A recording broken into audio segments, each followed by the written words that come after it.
Bhaktivedanta Swami Srila Prabhupada Ki. ISKCON Founder Charity Divine Grace Srila Prabhupada Ki. BBT Founder Charity Divine Grace Srila Prabhupada Ki. Jai Nitya Lila Pravishta Om Vishnupad Paramahamsa Parivrajaka Statara Sata Sri Srimad. His Divine Grace Srila Bhakti Siddhanta Saraswati Thakur Goswami Swami Prabhupada Ki. Grantaraj Srimad Bhāgavatam Ki. Gaur Premanandi. All glories to the Summa devotees. All glories to the Summa devotees. All glories to the Summa devotees. All glories to Sri Guru, Sri Gauranga, and Srila Prabhupada.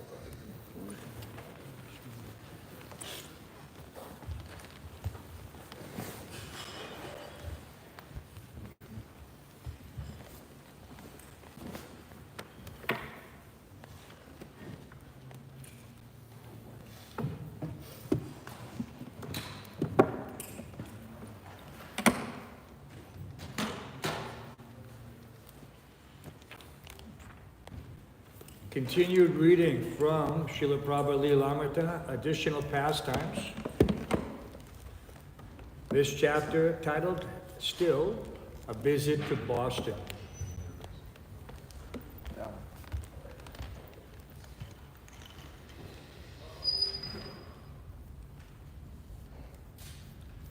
These yoga students were attracted to Prabhupada's teachings. They began to act like his followers, attending his kirtans and lectures, offering obeisances to him. One day after a morning walk, Srila Prabhupada, accompanied by some of his disciples and the yoga students, returned to his room. When Prabhupada noticed that his secretary, Gaurasundar, was absent, he called for him. Gaurasundar came to the door and Prabhupada asked why he was not attending the talk. He was busy working in another room, Gaurasundar explained. Do you think that these talks I gave are just for new men? Prabhupada asked angrily, you don't have to hear? Do you think that you are so advanced? This is not good. You should always hear when your spiritual master speaks. After several days, the Hatha Yoga students stopped coming. They appeared so devoted, Prabhupada remarked casually. That one boy was even helping me with my shoes. Prabhupada continued attending the storefront 3 nights a week. Wearing his Swami cap with its hanging straps, he looked like a rugged aviator entering the room. You know Prabhupada's hat? Swami hat? He would look around to see who was there, walk forward to the altar, offer his obeisances to the picture of Krishna, and ascend to the raised platform to speak. One night, while Prabhupada was down on his hands and knees before the altar, just about to rise up after offering obeisances, he began to carefully scrutinize a picture one of the devotees had recently. The picture showed a young woman handing baby Krishna to his father, Vasudeva. Both Vasudeva and the young woman were standing in a river. The devotees didn't know the meaning of the picture or who the woman was, so one of them asked Prabhupada about it. While Prabhupada and half a dozen devotees remained on the floor, on their hands and knees, Prabhupada told them the story. Krishna's father Vasudeva had been carrying him across the Jamuna when Krishna had fallen in. In great anxiety, Vasudeva had searched within the waters for his son. The Jamuna River personified, the young woman in the picture had then risen out of the water and handed Krishna to Vasudeva, saying, I just wanted to play with him for a while. One night after his lecture, while Prabhupada sat conversing with disciples, Govinda Dāsa handed him an advertisement Rai Ram had designed for Back to Godhead magazine. The ad featured several pictures of Prabhupada and the headline, This man has changed the history of the world. The devotees were proud of the ad, which was supposed to be in accordance with the latest graphic and advertising trends. Prabhupada, however, held the ad in his hand silently. Finally, someone asked him what he thought of it, and Prabhupada replied, This is not good. It is not considered respectful to call the spiritual master by the term man. This shows the state of consciousness of the disciple, he explained. Frowning, he handed the ad back. Several times one evening, children screaming and rapping on the window panes interrupted Prabhupada's lecture. After several interruptions, Prabhupada shook his head and said that these children had no training, which was the fault of modern society. A man in the audience objected, but children are known as the divine folk. What is that? Prabhupada asked. These children are supposed to be divine. Prabhupada looked at the man. Supposed to be. He said dryly, that's all right. One evening after the lecture, Prabhupada toured the small storefront.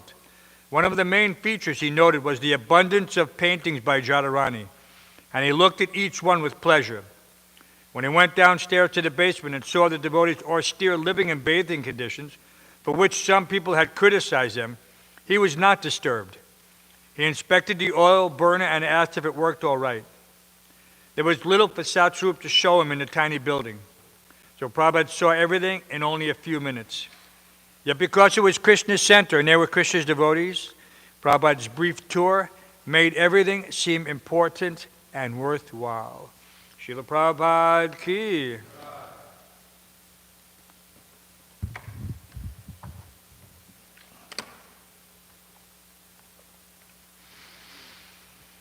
Om Namo Bhagavate Vasudevaya. Om Namo Bhagavate Vasudevaya.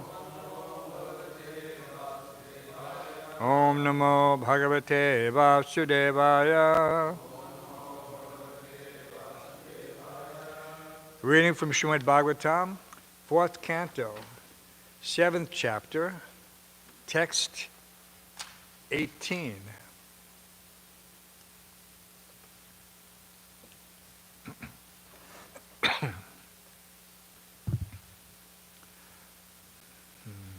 Advayunata Havishan. Oh, is that we 18? Oh, 28? Huh? Hold on.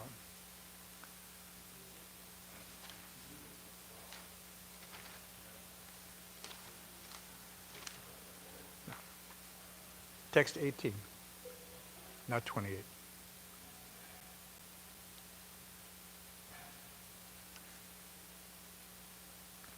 And this chapter is titled The Sacrifice Performed by Daksha.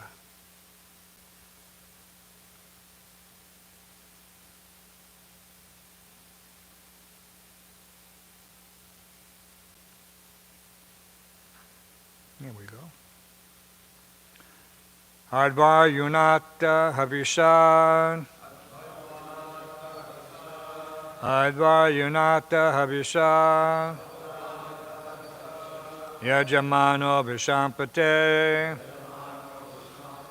Yajamano Vishampate. Deya Vishuddhaya Dadyo. Deya Vishuddhaya Dadyo. Tata Pradura Buddhari. Tata Pradura Buddhari. Please chant.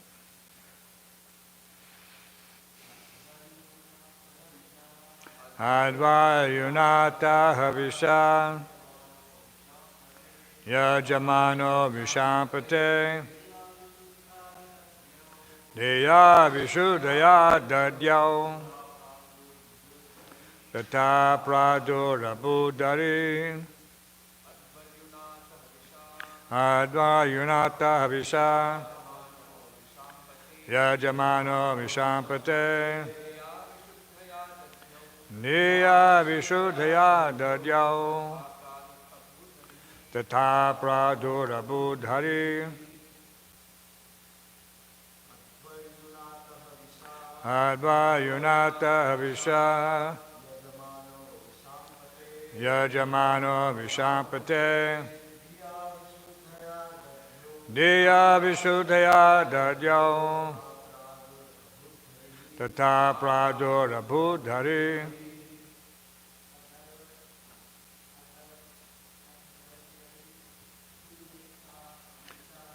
Advayunata Havisha. Yajamano Vishampate Diya Vishuddhaya Dadyao Tata Pradurabudhari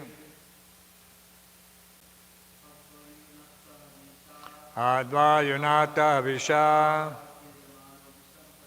Yajamano Vishampate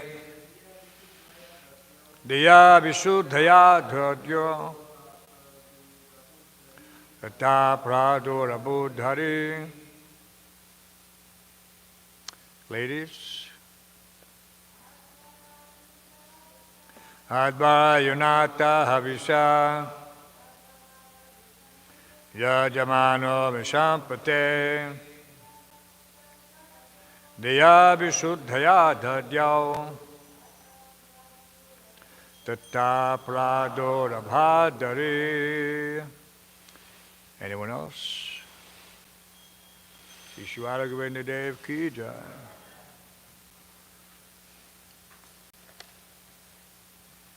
Advayuna with the Yajur Veda, Ata taking, Avisha with clarified butter, Yajamana King Daksha, Vishampate, O Vidura, Diya in meditation, Vishuddhaya sanctified, Dadyo offered, Tata immediately, Pradhu manifest, Abhut became, Hari, Hari the Lord. Translation and purport by Divine Grace A.C. Bhaktivedanta Swami Prabhupada. The great sage Maitreya said to Vidura, my dear Vidura, as soon as King Daksha offered the clarified butter with Yajur Veda mantras in sanctified meditation, Lord Vishnu appeared there in his original form as Narayan. Please repeat. The great sage Maitreya said to Vidura, my dear Vidura, as soon as King Daksha offered the clarified butter with Yajur Veda mantras in sanctified meditation, Lord Vishnu appeared there in his original form as Narayan. Purport. Lord Vishnu is all-pervading. Any devotee who, in sanctified meditation, following the regulative principles, chants the required mantras in service and in a devotional mood can see Vishnu. It is said in the Brahma Samhita that a devotee whose eyes are anointed with the ointment of love of Godhead can see the Supreme Personality of Godhead always within his heart. Lord Shamasundar is so kind to his devotees. Om Jnana Tamranga Shalagananjana Shalakaya Sakshuamritamina Tasmai Shri Gurave Namaha Mukam Karoti Vachalam Pangum Lankai Tegurum Yakipatamahan Bande Shri Gurum Dinataram. Very interesting instruction in the Leelamrita.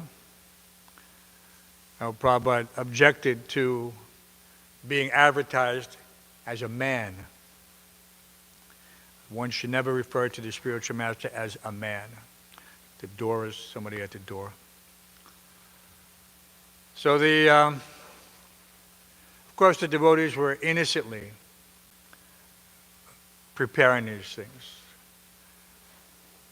They were, you can see from how their picture that they put on the altar, they had no understanding of what that picture involved, that this is the personified Jamuna returning baby Krishna to Vasudeva after he had fallen in the water. You know, just think about this. There was no Krishna book. There's only Bhagavad Gita. Teachings of Lord Chaitanya was just about to come out. It wasn't out yet. Nectar Devotion, what, just the same thing, same time, just not even printed at the time. So everything the devotees knew was coming from Srila Prabhupada. And so this was, and of course Prabhupada took this role, we Sakshad Harit Bena Samasta Shastra. We can just imagine, in one sense, the difficulty that Prabhupada faced in having to administer to these devotees who literally knew nothing except whatever Prabhupada gave them in the form of the early Bhagavad Gita, which was the purple Gita, which now we're distributing. Occasionally that one with the introduction by Thomas Merton. Has anyone ever read that purple Gita? It's all Macmillan. It was also Macmillan. It was the first Macmillan, abridged version. It was very popular. Many people became devotees by reading it. Because it was flowing. It wasn't the way we have this structured now. This is very advanced, where you have the text, the verse, the Romanized translation, the English translation, and the purport. Word for word, there was nothing. It was just simply Prabhupada's translation and purport at the time. It was very easy to read, like Krishna book. And so devotees were able to gather the essence very quickly.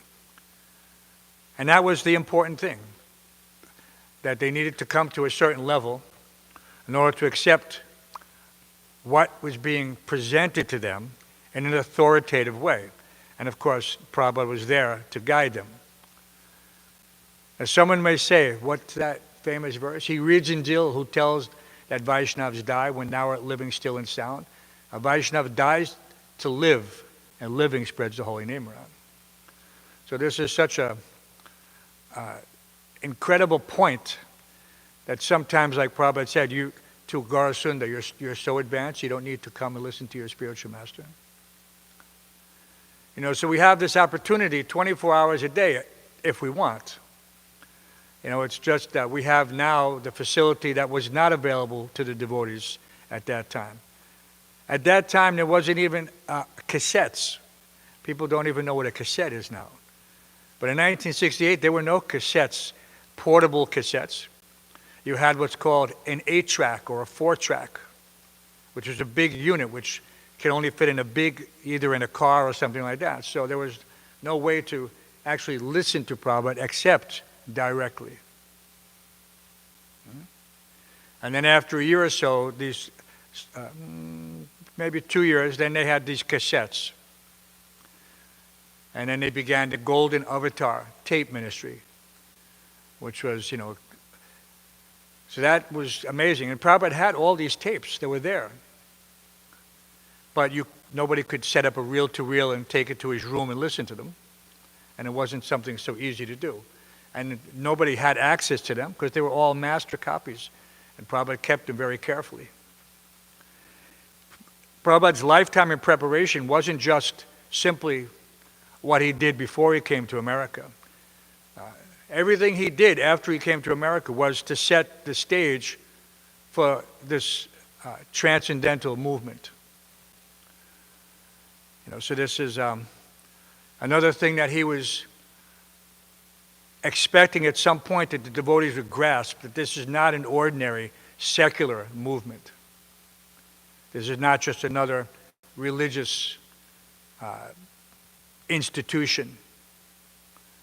But that this is Golokara Prema Dana Harinama Sankirtan.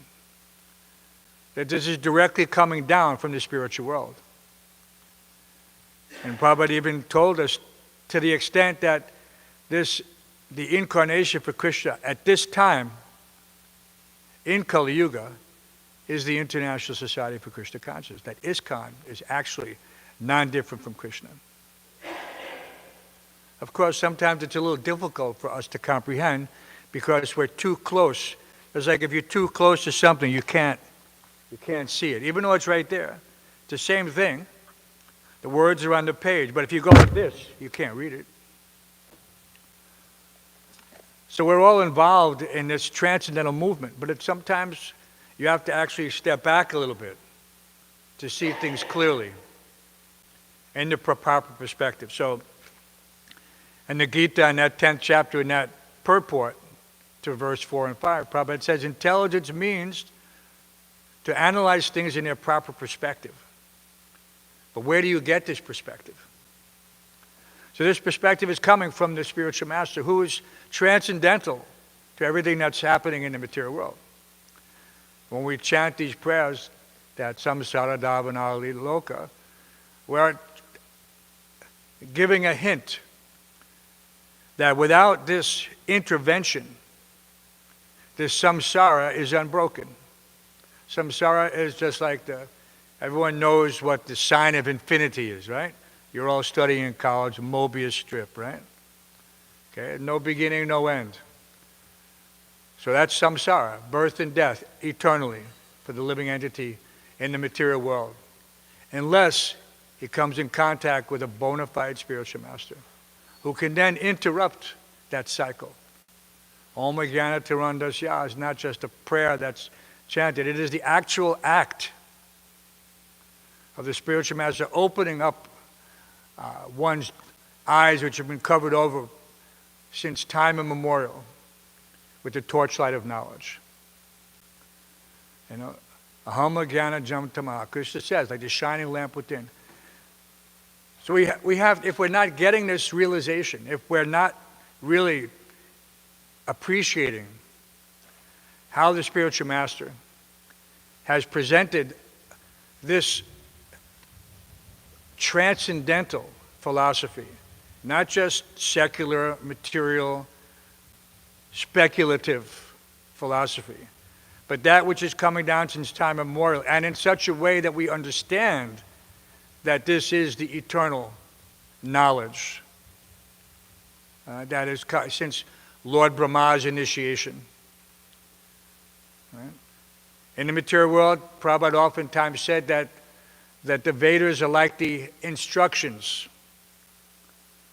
And we see that here the Yajur Vedas being described, that these are the mantras involved for the successful execution of that great yajna. And so these yajnas are not just like nowadays, there are so many ritualistic functions. But in times past, one could literally invite the Supreme Personality of Godhead if he knew how to perform these sacrifices. The demigods coming was nothing. They were coming all the time to get their share. But we see that someone who is competent and capable, like Daksha, in his proper consciousness, he could chant these mantras in such a way that the Supreme Lord Narayan would appear. So this is almost impossible for the common person to understand. He can barely understand what dreams are, what the subconscious is, and what the waking state, what the sleeping state, what the unconscious state. These things that are all field of speculation for so-called psychiatrists and psychologists and whatnot. We understand that the living entity has existence on multiple levels, like we see in the physical, so-called condition with the material elements, the earth, water, fire, air, ether, mind, intelligence, and ego. But then there's an existence, the subtle existence, which is just mind, intelligence, and ego. And then there's the completely spiritual existence, devoid of all limitations, in your original constitutional position, that which is actually animating this lump of flesh, and which exists after the death of this vessel. So we have this opportunity to hear, and unless we develop the taste and show that we have that taste, in other words, one has to make the endeavor. It's not that officially I come to the Bhāgavatam class. Yes, Prabhupada made that the case in order to try to bring us to that level of, how can you say, submissive oral reception. where we sit down with a peaceful mind after having chanted japa. Why do we have Bhāgavatam class after japa? Why not before japa? Because it's to be understood that if one has chanted his rounds, this Hare Krishna Maha Mantra, nicely, then he's obviously created the fertile environment for this oral reception.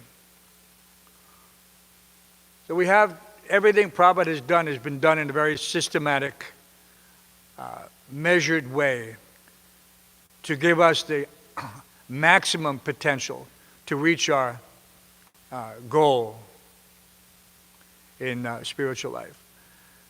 But we have to show that determination and that sincerity. It's not simply, like I said, automatic just by making this appearance.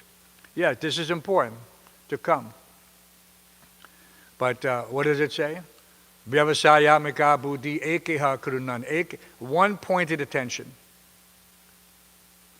You know, sometimes we see devotees during japa and they're just like looking at their device.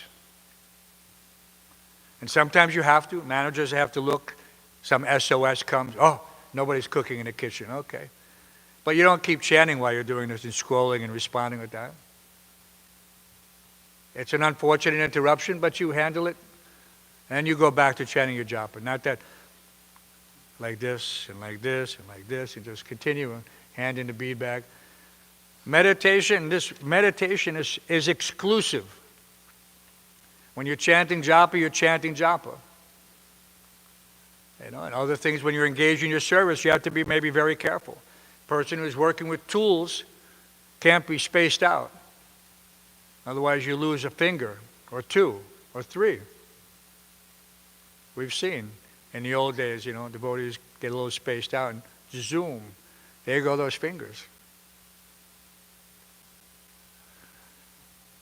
Yeah, one of my godbrothers in Gita Nagari, yeah, he's very quick, just a moment's inattention. Just a moment's inattention. So you have to kind of take it seriously in this regard, that, all right, I'm in the human form of life.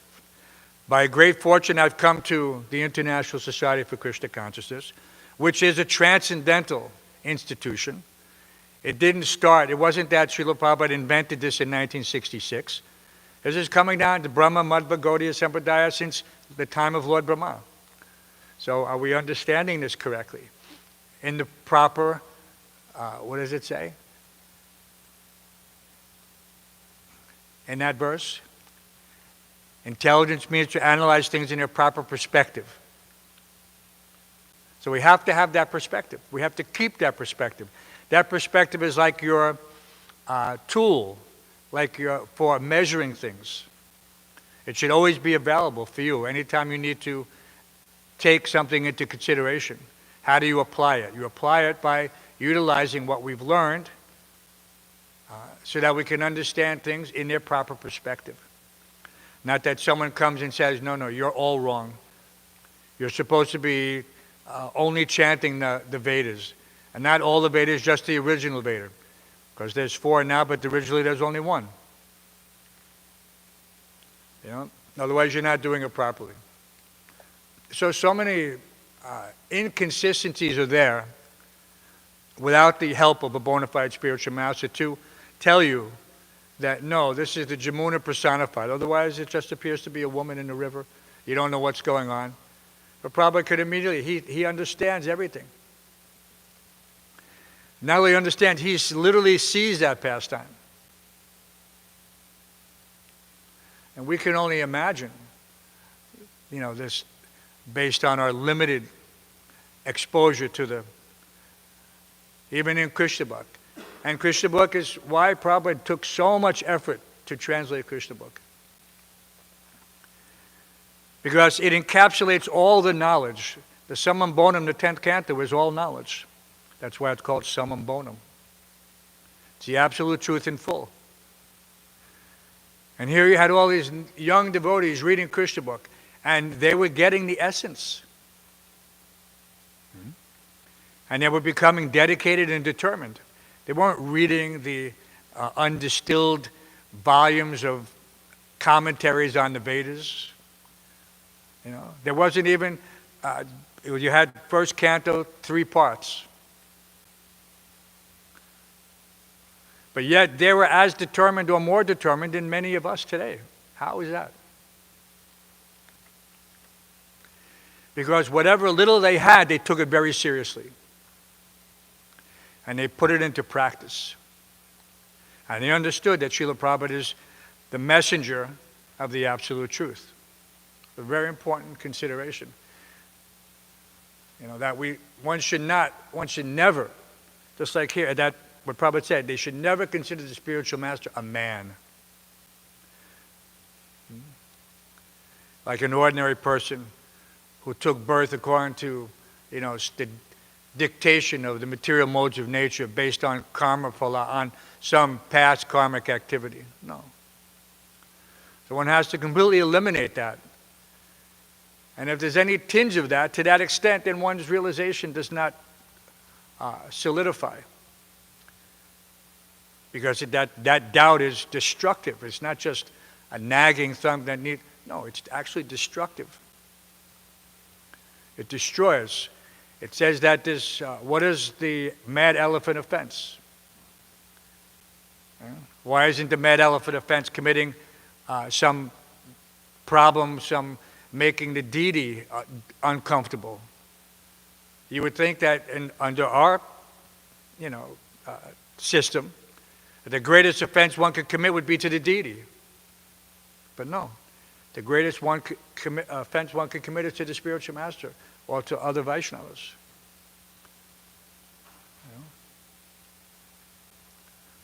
So we have to just be very careful if we want to get the actual realization. When Krishna says, Sarva Shichaham Ridistani Vishto, that I am seated in the heart of every living entity, and from me comes knowledge, remembrance, and forgetfulness. Of all the Vedas, I am to be known. So Prabhupada was giving us all the Vedas in this encapsulated form. And listening to the Krishna book, reading it or listening it. I prefer listening because it has such an immediate effect to hear the words of the spiritual master, to receive them orally and to have them go directly into the heart.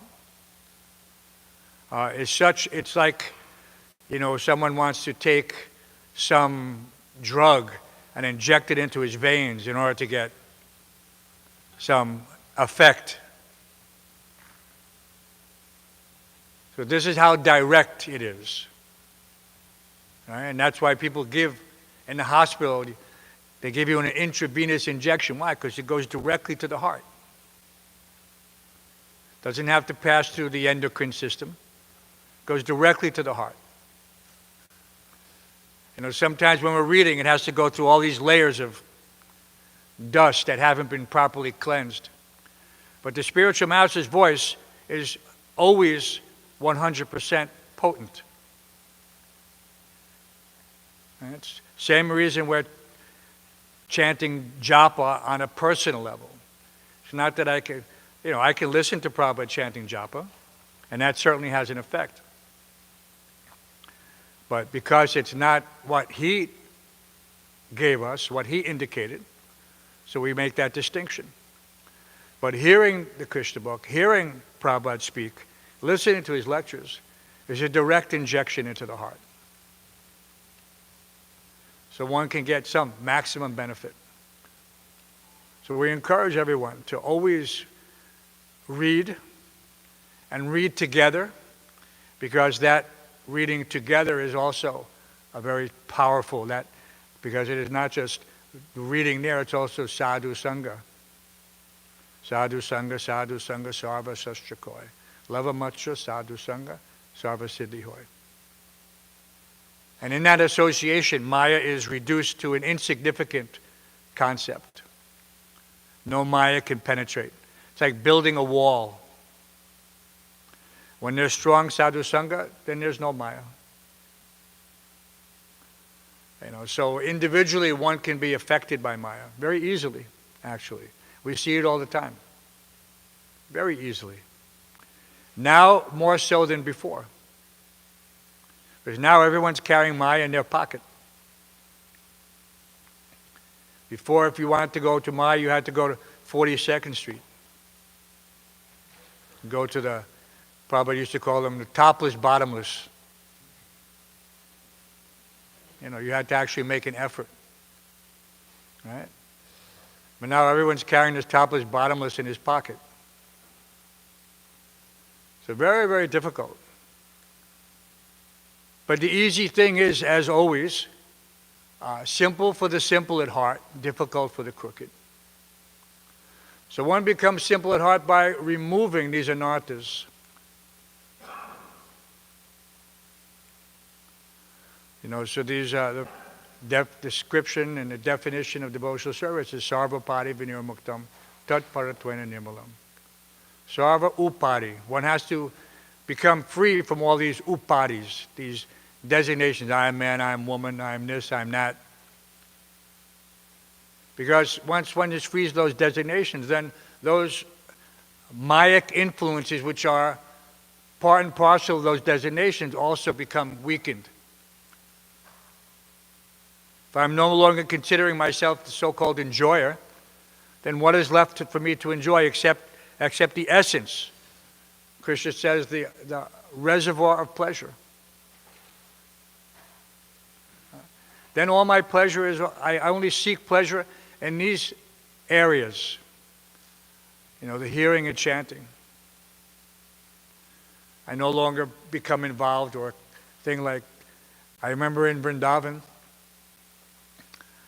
you know, still, even though, you know, India gained independence in when? 1947? Whenever there was a cricket match, people would stop everything. Didn't matter. Even the so-called ashrams. People became glued to their radio because there was only radio back then.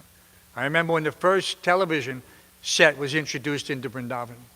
Before that, there was no television set. Right?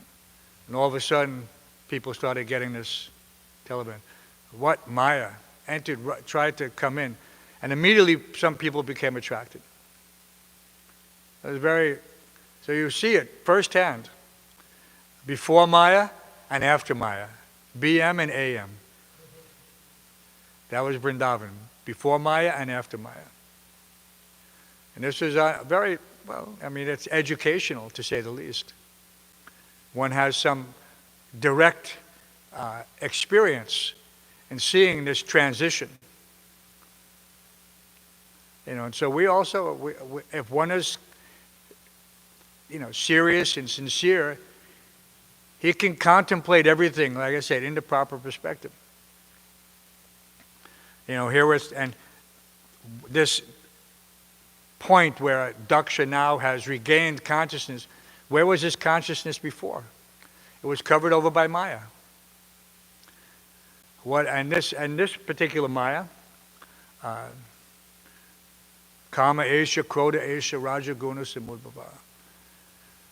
That there's a sequence that from lust comes anger.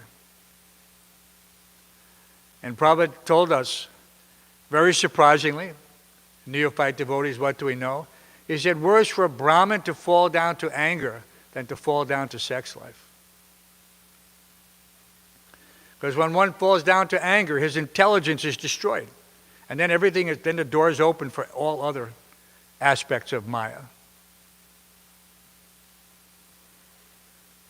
So one has to be very careful about anger, especially. I mean, in one sense, we see the logical progression. Yes, come from lust. Because of unsatisfied, unfulfilled, unsatiated desires, frustration. And then, yes, when one is frustrated, you see they lash out, become angry. And that's it. You see it. A person's intelligence is lost. Never say anything in anger.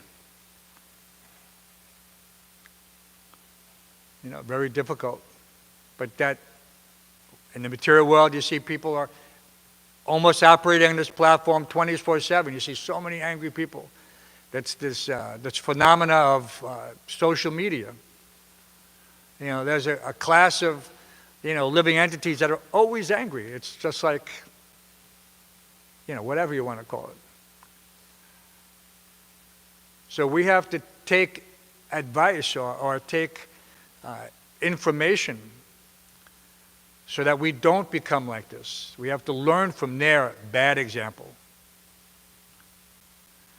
And then we can properly direct our attention, like Dāsa, after becoming in his original consciousness. And what is that original consciousness? That original consciousness is Krishna consciousness. And everything else is imposed. The living entity is originally in his pure condition. In Chaita Dharpana Marjanam, you can't restore something to its original condition unless it had an original condition. So we're cleansing the dust from the mirror of the heart because what? Where did dust come from? Originally the heart is pure, the consciousness is pure, the spiritual intelligence is pure, but now it's covered over due to the interaction with the modes of material nature. But Chaita Dharpana Marjanam means we can clean it. Just like when we clean the Lord's paraphernalia. However dirty it is, if you apply the right cleansing agent and a judicious amount of, what do we call it in America? Elbow grease. They don't use that term in India. Elbow grease means to put hard work into something. So we have to use this. This is what we have. These are our tools. We can use every part of our existence into service of the Lord. And some have a more quicker effect. Engaging one's senses fully has a greater effect than engaging one sense, or two senses, or three senses, or just the mental senses. Some people say, no, I just want to read all day long. This is typically the platform of the neophytes, because they think I need to know something. But they don't understand the purport of that verse, that Yasya Devi Para Bhaktiya Yata Deve Tatagaru Tasyati Katitayata Prakashante Mahatmanama. The one who has implicit faith in the spiritual master in Krishna, all the imports of the Vedic knowledge are automatically revealed. This is a transcendental understanding, because the knowledge is already there. Right? The living entity is Satchidananda. Even the Mayavadis say, yes, living entity is Satchidananda. So how did he become covered? Oh, Maya. So that means Maya is greater than a living entity.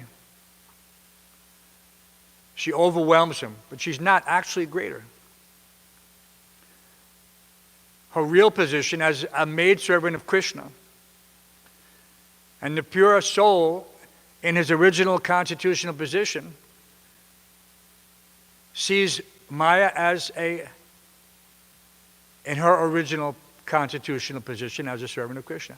And Prabhupada said that Krishna says that Maya becomes the devotee's maidservant, to protect him, to encourage him, to enlighten him. Because after all, she's a teacher. The teacher is not inimical to the student. She's not teaching, punishing, or correcting out of any enmity. She wants the student to advance. So if there's some failing, she has to mark it. F, D, C minus. Right? But she's not trying, she wants you to see, okay, I should try better. I should apply myself. Study more. So all these things are there. All these component parts make up this International Society of Krishna Consciousness that Prabhupada so perfectly presented to us in a complete format. Difficult to understand in one sense. If one didn't know that from the very beginning, Prabhupada's life in preparation, how this is all transpired. yes, we might think that he was an ordinary man. And to that extent, then we would see things only from a so-called academic point of view, which is what Prabhupada was so angry about. If he's just another man, just another teacher, just another Swami. So one time in Vrindavan, the temple president at that time, Akshayananda Maharaj, they had done some preaching to the local authorities. It's called the MVDA, Mayapur Vrindavan Development Authority. A big name for a ramshackle little office sitting on the second floor of a building in Mathura in those days. And you walk in the room and it's just paper, wall to wall, and tables spread with open, full-size blue. It was, what a mess, so-called development authority. Anyway, so they had gotten permission to rename the main road in Vrindavan that went all the way from the National Highway all the way up to the Nagarpalik, up to the Mathura Road. Big road. And it was called Chatikar. Okay? So they got permission to name it Bhaktivedanta Marg. And in his excitement and in his enthusiasm, Akshayananda announced this to Prabhupada. Prabhupada wasn't in Vrindavan at the time. He sent it, gave it to him in a letter. Prabhupada wrote back and said, "Who has done this?" And of course, Akshayananda he wanted the credit and the recognition. He said, Prabhupada said, "What nonsense is this?" He said, "It's not Bhaktivedanta Marg. There are so many Bhaktivedantas. There's Bhaktivedanta Swami Marg." Because Prabhupada, in everything that he did, he made sure we understood that this is not just a man and not just a person, but someone who had, by Krishna's arrangement, had descended for our benefit and who deserved the respect that he was entitled to. But this was, again, just our neophyte situation that we couldn't understand what the difference was. And so the tendency is there. Sometimes we still see in certain places Bhaktivedanta Gurukul, Bhaktivedanta International School, Bhaktivedanta this, Bhaktivedanta that. But it's not. It's Bhaktivedanta Swami. Or it's not. Don't use it. If you don't know how to properly apply it, don't use it. So we're very fortunate that Krishna has given us Prabhupada's association, and we should take it very seriously. We're reading his life's labor in the form of these translations, and we think that we're working hard. We have no conception yet of what it means to work hard. When we used to guard Srila Prabhupada at night, we saw that it seemed he didn't sleep. He slept maybe 2 hours at night. Maybe 2 hours. And of course, he attributed it to that, after his heart attack, he couldn't sleep. He suffered from what we know now as tinnitus. Constant ringing, buzzing in his head. But he used that as an excuse to stay up and translate. And so we're very fortunate that somehow or other Krishna, he didn't find this any discouragement at all. He simply worked through it. He took it as Krishna's mercy. So we saw how he would do what he did, just in the short span of 11 years, basically. It's a miracle from any perspective. From 1966 to 1977, how he was able to write, translate,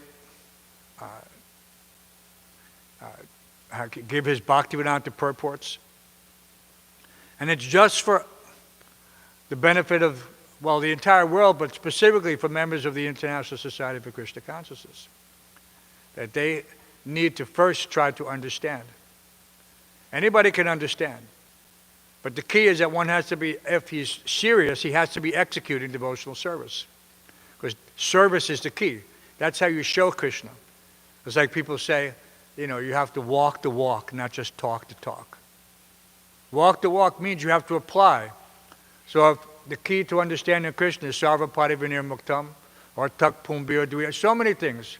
One, after reading the Bhāgavatam, or after reading the Bhagavad Gita, and Krishna says, always think of me, become my devotee, worship me, offer your obeisance unto me. So that can only be done technically in an atmosphere that provides that facility. And of course that's a temple. It can be done outside. It can be done in one's own home. But one has to have take that initiative. He has to have that determination. Otherwise it's very easy in a temple to come in, like Prabhupada remarked about those yoga students that were offering obeisances. They were even helping Srila Prabhupada personally. So everything we do here is personal service to the spiritual master and to the deities. But if one is not conscious of that, if he's just thinking, the temple commander told me to do this, I have to do this, I have to do that, then you're not getting the benefit, unfortunately. I don't mean to pop your bubble.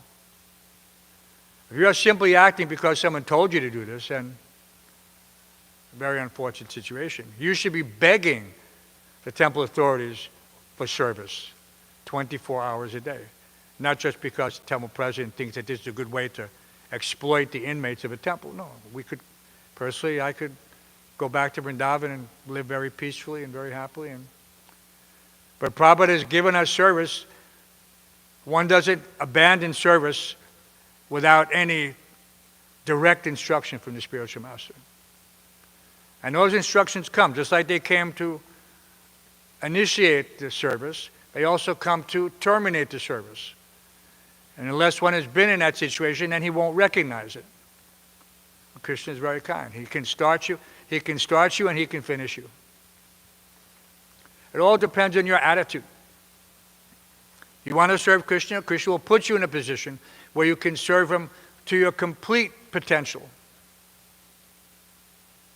And if you just want to kind of like cruise along, then yes, you'll get some service, but you're also not going to get the level of realization. You're going to be moving along at 5 miles an hour when you could be going, 100 miles an hour or more. And that's up to you. It just depends on how you drive the vehicle, this material body. Yantra rudhani mayaya. Krishna's given us his body only for service. But we tend to try to use it for our own purposes. We say, a little bit for Krishna, a little bit for me. There's that old joke when you were a kid, you saw the movies. It said, 1 for you, 2 for me. 1 for you, 4 to me. You cannot give Krishna something proportional. Yayata mampra, you can, but what does he say? Yayata mampra padyante tam satava. As you surrender unto me, I reward you accordingly. As you surrender unto me, I reward you accordingly. It's not difficult to understand. It's very clear. Sometimes we'll tell somebody, did you not understand that? Do you understand English? It's right there, black and white. As you surrender unto me. But still, somehow or other, we're not, that essence, sometimes we don't. We forget. And forgetting is Maya. And so to that, if we want to have constant consciousness, constant Krishna consciousness, then we have to be constantly engaged in either thinking, feeling, or willing about this service. And from thinking, feeling, and willing comes action. So all those things have to be together. And actually that's the definition of sannyas. One engages his mind, body, soul in the service of Krishna. That's everyone knows, right? The Tridanda. So that's what Tridanda means.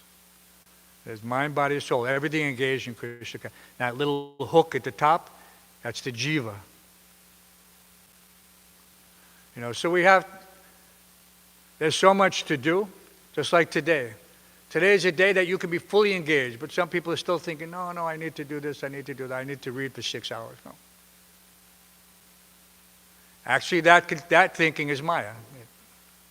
If one hasn't understood from one paragraph of what Prabhupada says, 6 hours is not going to help you. You have to understand the essence. Prabhupada also said, what did he say? Minimum words, maximum effect. So if you're sincere, he said just one word, and just one moment. Simply one has to surrender. And he immediately quoted, Yayatama prapadyante. As you surrender to me. So our whole practice, our whole focus should be, how can I surrender to Krishna? Not how I can, become a renowned scholar in the Vaishnava tradition and write books. No, this is... What is the profit? What is the difference if I simply engage from now to the point of death? Tyaktva deyam punarjanma, janma karma chame divyam. It doesn't say how many, you have to write so many books. It says if one understands the transcendental nature of my appearance and disappearance, for him he never takes birth again. And at the end he comes to me. So that's why Krishna book is so important. And Prabhupada made an effort to emphasize it. And he did it just for us. So certain things were a gift. And if you accept that gift in the proper mood from Srila Prabhupada, then maximum benefit. Maximum benefit. So I encourage everyone to try to work on your surrender. Don't try to work on anything else, because surrender is the root of realization. But you have to have, unfortunately, sometimes the realization to understand that. But once you do, then you will never lose it, because it will become the instrument for your becoming fixed in Krishna consciousness and the elevation that automatically comes with it. Elevation to Krishna consciousness. Right?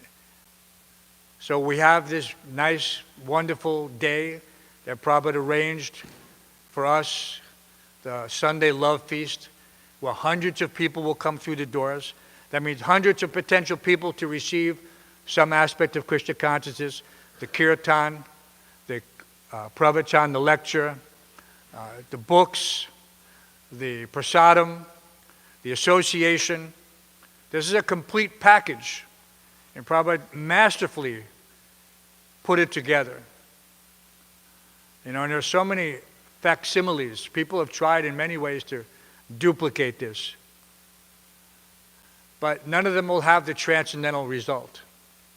So I encourage everyone to make this a day when your full focus is, how can I receive Prabhupada's guests, these potential new devotees?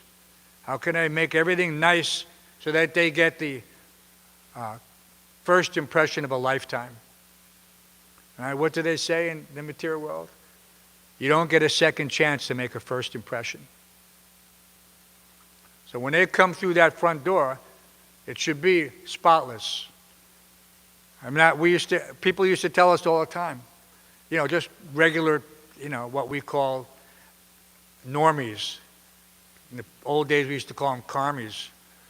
But, they would come in and say, boy, this place is so clean. It smells so nice.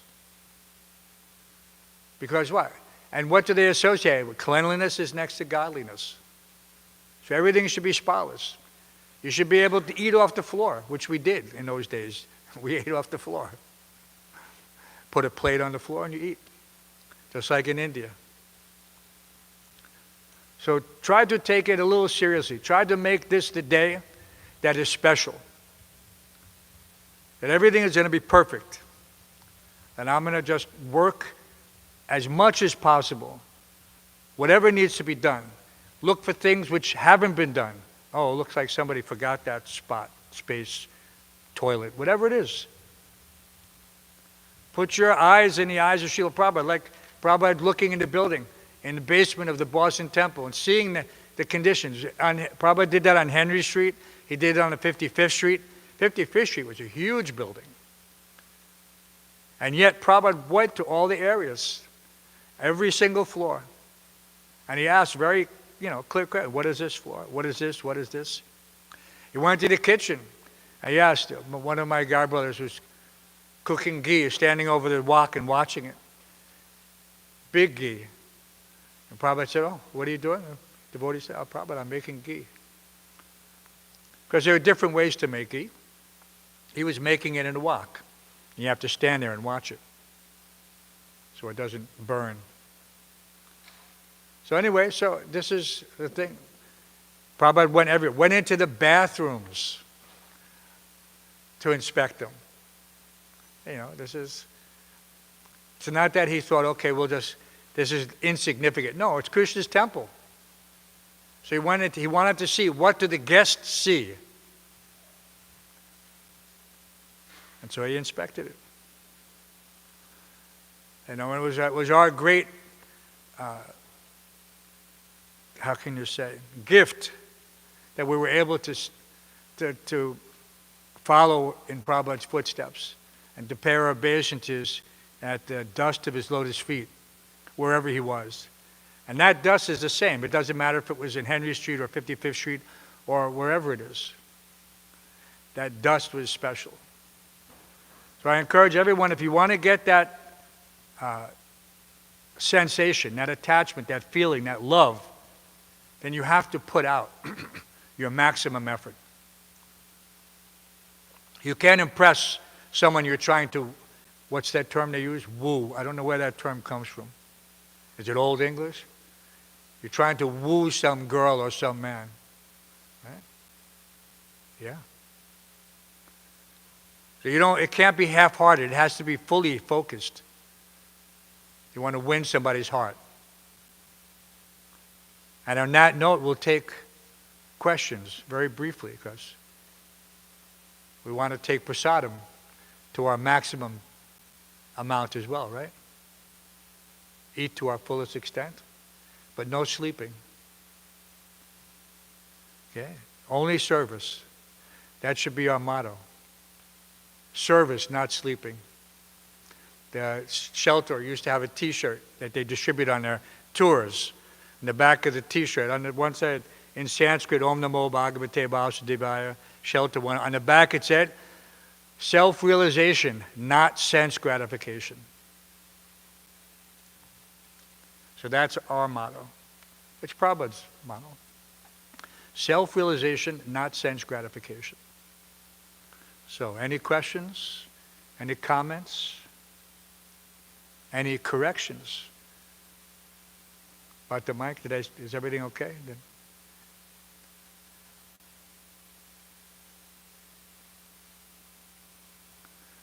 That's okay. There's no mic. You have to just speak up loudly. One what? How long have you been a devotee now? About 6 months you've been reading and chanting, or less? Look, more than that. So, all of what you've read up to this point, it's like is eligible for conversion to transcendental knowledge. So that conversion only takes place by sarvapati vinirmuktam tat paratvena nirmalam, rishikesha rishika, by engaging your senses in the service of the master of the senses. It doesn't say to keep reading and keep reading and keep reading. No, you have to take what you've learned and you have to apply it. And then you will get the fruit, the results. But if you still think that you have to read, then what happened to the knowledge which you've already previously been exposed to? How is that manifest?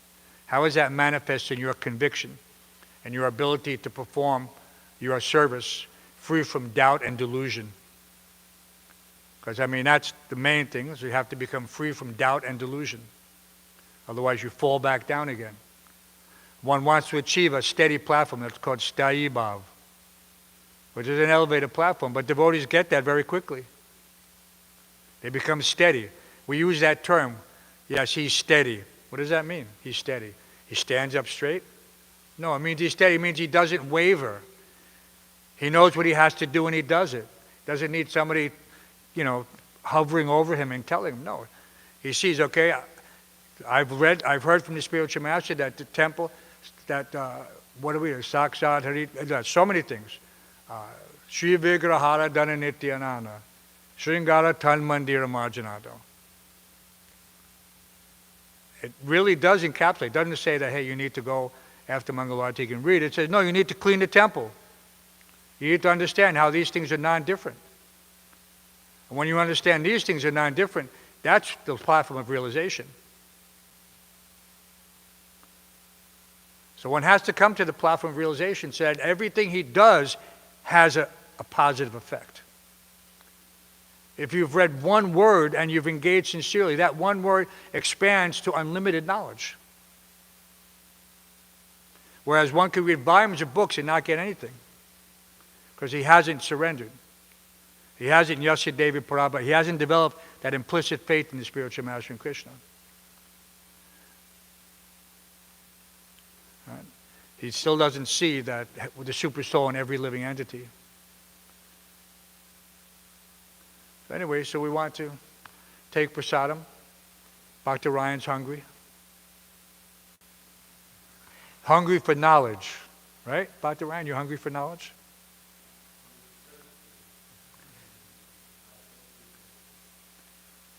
And then we have service to perform, lots of service.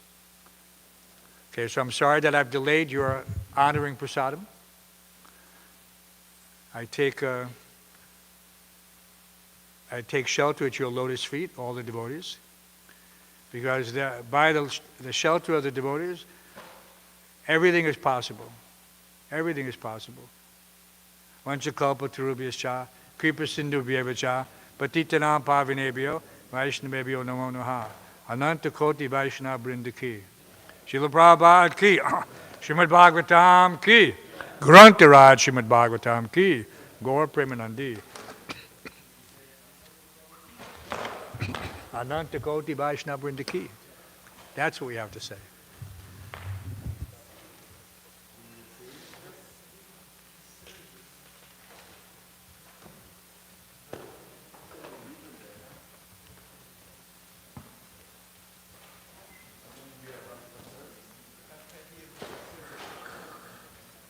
So now who's in charge of putting this away? Making sure it gets shut off, making sure it gets charged.